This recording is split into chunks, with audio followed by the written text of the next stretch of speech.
Oke, Assalamualaikum warahmatullahi wabarakatuh. Selamat datang teman-teman di video pembelajaran metode statistika pertemuan 6 yang kedua. Jadi di sini aku akan bahas 6 soal latihan untuk teman-teman belajar tentang materi pertemuan 6. Nah, jadi untuk soal yang satu, soalnya itu yaitu suatu penelitian ingin menentukan berapa contoh atau sampel yang harus diambil untuk mengetahui rata-rata IQ mahasiswa pada suatu perguruan tinggi. Nah, jika pada penelitian sebelumnya telah diketahui bahwa nilai ragam dari IQ mahasiswa ini adalah 400, ragam itu berarti sigma kuadrat, jadi tentukan ukuran sampel yang harus diambil jika toleransi dan taruh nyatanya ini juga diketahui yaitu sebesar 5% atau 0,05. Jadi di sini akan mencari nilai ukuran sampel dengan rumus MOE. Oke, jadi sudah diketahui bahwa nilai ragamnya itu adalah 400. Berarti di sini kita telah mengetahui bahwa nilai sigmanya atau nilai standar deviasinya itu adalah sebesar 20. Nah, dengan rumus MOI yaitu Z alpha 2 kali sigma per akar N, di sini menggunakan Z karena diketahui bahwa sampelnya ini cukup besar ya, teman. Nah, jadi nilai MOI-nya tinggal dimasukin aja 0,05. Lalu kita mencari nilai dari tabel Z dengan taraf nyatanya itu alpha kedua. Di sini alpha-nya diketahui yaitu 0,05, berarti alpha kedua 0,025. Dan sigmanya tadi yaitu 20. Dan yang ingin kita cari yaitu sampelnya, yaitu akar N. Oke, jadi di sini tinggal masukin aja nilainya. Di sini sebenarnya salah ya teman-teman. Harus ada pernya, jadi 20 per akar N. Ini tinggal pakai operasi aljabar aja. Jadi setelah dihitung, kita tahu bahwa nilai N-nya ini adalah sebesar 39,2 dibagi 0,05 dikuadratkan, yaitu sekitar 615. Jadi di sini kan nilai yang kita dapat itu 614,46. Tapi untuk ukuran sampel, itu berarti kan tidak ada koma-komaan ya teman-teman. Jadi di sini kita bulatkan ke angka yang paling ke angka atas angka terbesar itu 615. Hingga dari soal pertama ini, kita tahu bahwa jumlah responden yang harus diambil untuk mendapatkan nilai MOI atau margin of error-nya 5% adalah sebanyak 615 responden. Nah, nomor 2, jelaskan yang dimaksud dengan sifat-sifat penduga berikut. Yang pertama adalah penduga tabias. Tabias itu berarti representatif terhadap parameternya. Lalu penduga efisien dan penduga konsisten. Nah, yang pertama adalah dikatakan penduga itu tidak bias atau representatif terhadap populasi jika nilai harapannya itu sama dengan parameternya. Atau dengan kata lain, di sini kita ingin menduga nilai rata-rata, berarti di sini X, ini X bar duga sama dengan mu. Jadi di mana nilai X adalah nilai harapannya, sedangkan nilai mu adalah nilai parameternya. Jadi nilai harapan dari X bar atau statistiknya itu sama dengan nilai parameter dari populasi, yaitu si mu. Estimator atau penduga yang efisien adalah estimator tabias yang memiliki ragam atau variansnya itu paling kecil. Jadi semakin kecil varian suatu estimator atau penduga, maka suatu penduga tersebut akan semakin efisien. Ya, jadi intinya penduga efisien itu penduga yang memiliki ragam varians yang paling kecil. Nah, yang ketiga, penduga yang konsisten adalah penduga yang apabila ukuran sampelnya bertambah besar, maka varians dari estimator tersebut akan semakin kecil dan nilai estimator ini juga akan mendekati nilai parameternya. Oke, yang ketiga ini intinya kita ingin mencari nilai interval selang kepercayaan dari rata-rata jika kita ingin mendapatkan margin of error ini sebesar 25. Dan diketahui bahwa standar deviasi dari soal ini juga udah ada ya, yaitu 200. Oke, yang pertama adalah kita ingin mencari berapa besar sampel dari yang diinginkan, yang dibutuhkan. Oke, jadi dari soal kita mengetahui bahwa nilai alfanya ini adalah 5% atau 0,05 dan nilai MOI-nya atau margin of error-nya itu tadi sudah diketahui itu sebesar 25 dan sigma-nya ini sebesar 200. Jadi ini masih sama kayak soal yang sebelumnya, yaitu tinggal masukin aja yang udah diketahui ke rumus MOI. Dan rumus MOI di sini adalah mencari nilai tabel Z dengan alpha 2. Alpha-nya ini kan 5% ya, berarti kita mencari nilai Z dari 0,025 dan sigmanya itu 200 dan akar ini yang ingin kita cari. Nah, ini tinggal dimasukin aja dan didapat bahwa nilai N-nya ini sekitar 246. Jadi besar sampel yang dibutuhkan adalah sebesar 246 jika kita ingin mendapatkan MOI-nya itu sebesar 25 dan sigmanya itu 200. Oke, yang kedua, sampel dipilih dari ukuran yang ditemukan dari bagian A. Jadi kita menggunakan N-nya itu yang tadi udah dapat, yaitu 246. Nah, namun sampel di sini memiliki standar deviasi atau sigmanya itu lebih besar, yaitu 300, bukan 200 seperti pada soal sebelumnya. Yang ditanyakan adalah berapa MOE atau margin kesalahan untuk interval kepercayaan 95%. Nah, di sini kita juga sama masih pakai rumus MOE tadi. Z-nya ini masih pakai 0,025, berarti nilai tabel Z-nya masih 1,96. Tapi sigmanya kita ganti jadi 300 dan N-nya atau jumlah sampelnya itu 246. Berarti tinggal 588 dibagi 246 dan didapat bahwa nilai MOE-nya ini sekitar 38. Jadi mungkin dari soal ini juga kita tahu bahwa ketika nilai sigmanya itu diperbesar, maka nilai MOE-nya atau nilai interval kepercayaannya juga akan semakin besar. Dan nomor 4, diketahui data contoh berat suatu kaleng minuman ringan adalah sebagai berikut, yaitu ya ditera pada gambar ya teman-teman. Yang ditanyakan adalah kan selang kepercayaan 95% bagi rata-rata berat kaleng minuman tersebut. Jadi beda sama soal sebelumnya yang udah langsung diketahui nilai sigmanya, nilai rata-ratanya, tapi di sini kita harus mencari nilai rata-rata dan sigmanya secara mandiri. Pertama, kita mencari nilai rata-rata dulu. Ini dari rata-rata masih sama kayak pada umumnya, yaitu ditambahkan seluruhnya terlebih dahulu, lalu dibagi dengan jumlah dari sampelnya. Ini dapat di sini rata-ratanya itu sebesar 10,35. Next, kita mencari simpangan baku, jadi kita menggunakan rumus dari akar dari sigma xi atau si nilai sampelnya dikurangi dengan nilai rata-ratanya dikuadratkan, lalu dibagi dengan jumlah sampel dikurangi 1. Dan didapat bahwa nilai simpangan bakunya sebesar 0,672. Nah, next kita mencari nilai.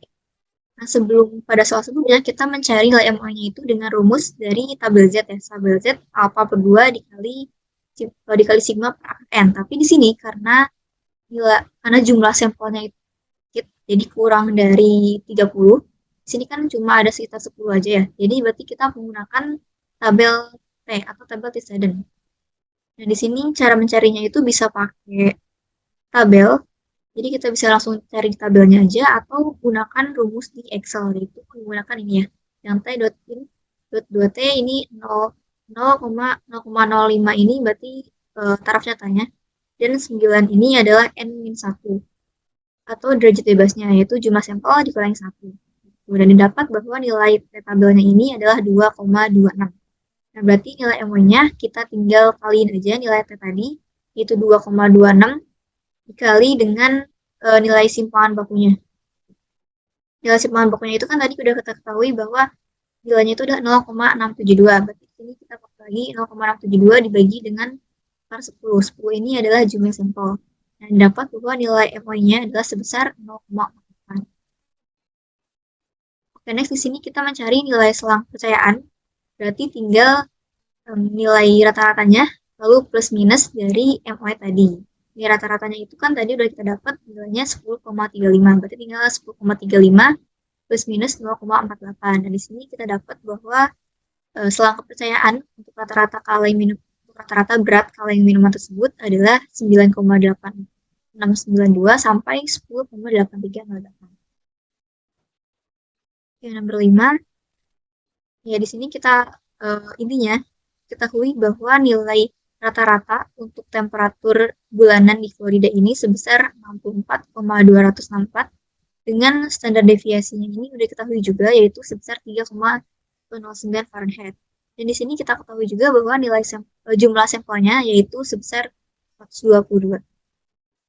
Yang pertama kita ingin mencari nilai dari estimate. Jadi nilai dugaannya yaitu X bar. Di sini sudah diketahui di soal nilai X barnya itu sebesar 64,264 Fahrenheit.